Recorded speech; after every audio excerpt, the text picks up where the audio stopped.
વડોદરા જિલ્લાના વડગામ તાલુકામાં આવેલા નડાસર ગામમાં હડકવાનો એક અત્યંત ચોંકાવનારો કિસ્સો પ્રકાશમાં આવ્યો છે। અહીં મજૂરી કામ કરતા એક યુવકને આશરે 3 મહિના પહેલા એક રખડતા શ્વાન દ્વારા બચકું ભરવામાં આવ્યું હતું। પ્રાથમિક અહેવાલો મુજબ તે સમયે યુવકે આ ઘટનાને ગંભીરતાથી લીધી ન હતી અને હડકવા વિરોધી રસી કે યોગ્ય તબીબી સારવાર લીધી ન હતી। તબીબોના મતે હડકવાના વાયરસ શરીરમાં સુષુપ્ત અવસ્થામાં રહી શકે છે અને મહિનાઓ પછી પણ સક્રિય થઈ શકે છે, જે આ કિસ્સામાં જોવા મળ્યું છે। છેલ્લા 2-3 દિવસથી યુવકના વર્તનમાં અચાનક મોટું પરિવર્તન જોવા મળ્યું હતું। યુવકને અચાનક પાણીથી ડર લાગવા લાગ્યો, અવાજ પ્રત્યે અતિશય સંવેદનશીલતા અને આક્રમક વર્તન જેવા હડકવાના સ્પષ્ટ લક્ષણો દેખાવા લાગ્યા હતા। જ્યારે યુવક બેકાબુ બનીને આસપાસના લોકો પર હુમલો કરવાનો પ્રયાસ કરવા લાગ્યો ત્યારે નડાસર ગામમાં ભારે અફરાતફરી અને ભયનો માહોલ સર્જાયો હતો। ગ્રામજનોમાં એવી દહેશત ફેલાઈ હતી કે જો યુવક કોઈને બચકું ભરી લેશે તો અન્યમાં પણ આ ચેપ ફેલાઈ શકે છે। પરિસ્થિતિ અત્યંત ગંભીર બનતા અને યુવક પોતાની જાતને કે અન્યને નુકસાન ન પહોંચાડે તે હેતુથી ગામના લોકોએ ભેગા મળી સાવચેતીના પગલાં લીધા હતા। ભારે જહેમત બાદ ગ્રામજનોએ યુવકને દોરડા વડે બાંધીને કાબૂમાં લીધો હતો। આ દ્રશ્ય જોઈને આખું ગામ હબકી ગયું હતું। ત્યારબાદ તાત્કાલિક ધોરણે 108 એમ્બ્યુલન્સ મારફતે યુવકને સારવાર અર્થે હોસ્પિટલમાં ખસેડવામાં આવ્યો હતો।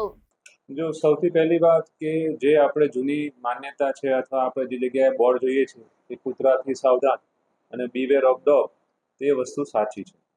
કારણ કે કોઈ બી પ્રાણી એનિમલ પ્રત્યેનો પ્રેમ અને એની સાવચેતી એ અલગ વસ્તુ છે અને એનાથી થતા રોગો એ અલગ વસ્તુ છે। ડોગ કૂતરું એક એવી વસ્તુ છે કે જે આપણે એને સાચવીએ છીએ તો એનું પ્રી અને પોસ્ટ બંને વસ્તુ આપણે બહુ સાચવવી જરૂરી છે। કૂતરા કરડવાથી જે આપણને વસ્તુ થાય છે એમાં એક હડકાયું કૂતરું હોય છે અને હડકવા વગરનું કૂતરું હોય છે।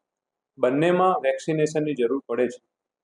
સૌથી પહેલી વસ્તુ એવું છે કે જ્યારે કોઈ બી કૂતરું કરડે છે તો એના પ્રોપર વેક્સિનેશન હોય છે, જેને રેબિસ વેક્સિન કહે છે, જે લેવી અનિવાર્ય છે અને જે સરકારી હોસ્પિટલમાં તદ્દન ફ્રી ઇલાજ એનો થાય છે। બીજી વસ્તુ છે કે ચલો કૂતરું નથી કરડ્યું અને આપણને કૂતરું રાખવાનો શોખ છે, પ્રાણી પ્રત્યેનો આપણને પ્રેમ છે, તો એના માટે પ્રી એક્સપોઝર પ્રોફાઇલેક્સિસ તરીકે રેબિસની વેક્સિન લેવી જરૂરી છે, જે માણસને અને ડોગને એટલે કે કૂતરાને બંનેને આપવી જરૂરી છે, જેથી ભવિષ્યમાં આપણને ડોગ બાઇટ થાય છે, કૂતરું કરડે છે, આપણું પાળેલું કૂતરું, તો બી એનાથી આપણે નુકસાન ન થાય એનો આપણને સાવચેતી મળી રહે છે। બીજી હોય છે પોસ્ટ એક્સપોઝર પ્રોફાઇલેક્સિસ, એટલે કે કૂતરું કરડ્યા પછી જેનો બી ડોઝ હોય છે 0, 3, 7, 14, 28 એ રીતે, જેના 5 થી 7 ઇન્જેક્શન લેવાના હોય છે, જે લેવા બહુ જ જરૂરી છે।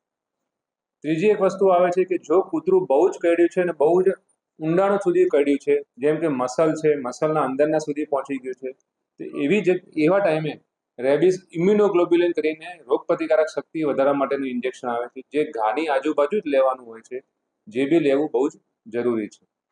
હવે મેઇન વસ્તુ શું છે, આપણે ક્યારેક કેવું થાય છે ખાલી કૂતરાએ દાંત બેસાડ્યા છે અથવા કૂતરાએ ખાલી મને પકડ્યું હતું, મને લોહી નહોતું આવ્યું, એમ કરીને આપણે એ વખતે જે એની રસી છે રેબિસની, જે કૂતરાની કરડવાની રસી છે, આપણે લેતા નથી। ત્યારે જ જેમ એમણે કીધું એ પ્રમાણેના સંજોગો ઊભા થાય છે। જ્યારે કદાચ આ ભાઈને 3 માસ પહેલાં કૂતરું કરડ્યું હશે તો એ વખતે એમને પૂરેપૂરી રેબિસની વેક્સિનના ડોઝ લીધા નહીં હોય, તેથી એમને અત્યારે આ પરિણામ આવ્યું છે। સૌથી મેઇન વસ્તુ એ છે કે જો એકવાર હડકવા થયો પછી એને નિવારણ માટેની કોઈ જ અત્યાર સુધી રસી શોધાઈ નથી। એમાં વ્યક્તિનું મૃત્યુ જ છેલ્લે થાય છે। એટલે સૌથી મહત્વની વસ્તુ એ છે કે જ્યારે પણ આપણને કૂતરું કરડે છે અથવા ખાલી દાઢ બેસાડે છે અથવા ખાલી પકડે છે, ત્યારે ચોક્કસપણે ડૉક્ટરનો અથવા તમારા નજીકની દવાખાનાનો સંપર્ક કરી અને એની જે રસી આવે છે એ લેવી ખાસ જરૂરી છે।